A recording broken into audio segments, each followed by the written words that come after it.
महिलाओं को 33% आरक्षण देने के लिए नारी शक्ति वंदन अधिनियम संसद में पेश हो चुका है, उस पर चर्चा चल रही है। तो एक चर्चा और हुई प्रमुख जो विपक्षी दल है इंडिया अलायंस की, उसमें ये फैसला लिया गया कि इस पर सरकार का समर्थन तो करेंगे लेकिन कुछ शर्तों के साथ। क्या हो शर्तें, बताने के लिए आम आदमी पार्टी से राज्यसभा सदस्य संजय सिंह हमारे साथ हैं।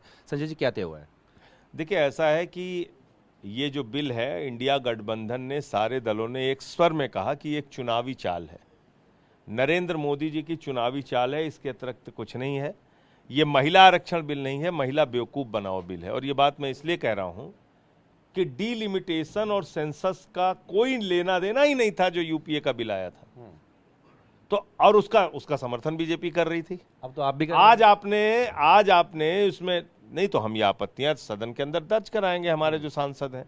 आज आपने उसमें क्लॉज डाल दिया कि डीलिमिटेशन होगा, सेंसस होगा, 2031 में सेंसस शुरू होगा और जाके वो पूरा होगा 2034 में। उसके बाद डीलिमिटेशन 7 साल चलेगा, तो जाके वो पूरा होगा 2041 में। तो 2041 तक कौन कहाँ रहेगा? ये कोई चला गया सुप्रीम कोर्ट, इसका स्टे लेके चला है, तो क्या होगा इसका?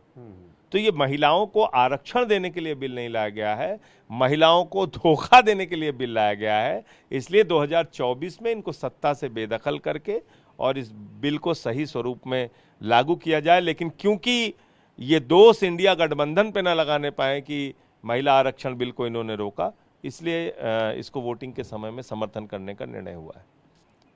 समर्थन करने का निर्णय इन तमाम आपत्तियों के साथ में।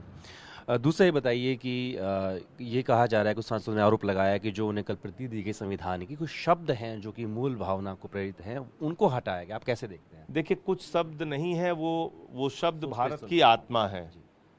सेकुलरिज्म, सोशलिस्ट, ये भारत की आत्मा है।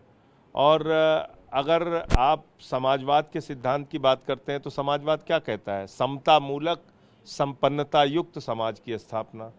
ये तो गैर बराबरी का समाज बनाना चाहते हैं।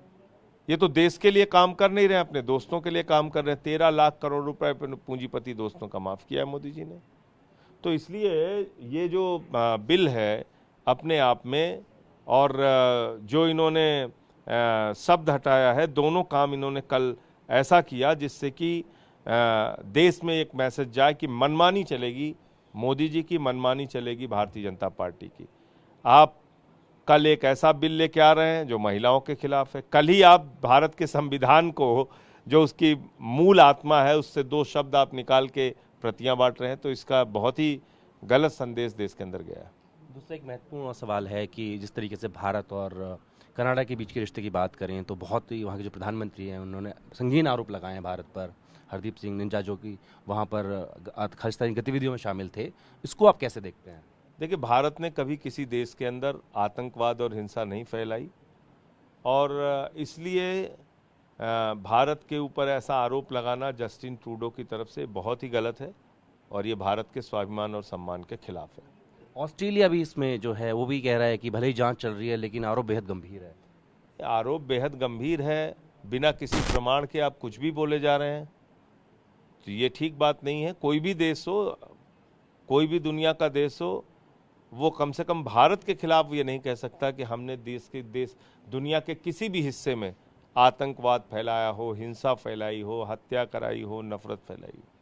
बात करने शुक्रिया। तो आम आदमी पार्टी सांसद साफ तौर पर कह रहे हैं कि महिलाओं को अगर आरक्षण देना है तो उसमें देरी ना की जाए, और इस बिल पर जब चर्चा वहां पर पार्लियामेंट में हो रही है तो ऐसे में जो विपक्ष है वो भी समर्थन देगा, लेकिन साफ तौर पर यह कह रहा है कि इतना इसे डिले ना किया जाए, इसको तुरंत प्रभाव से लागू किया जाए। अपनी वीडियो की मनीष बल्ला के साथ जितेंद्र भाटी, टीम ने दिल्ली।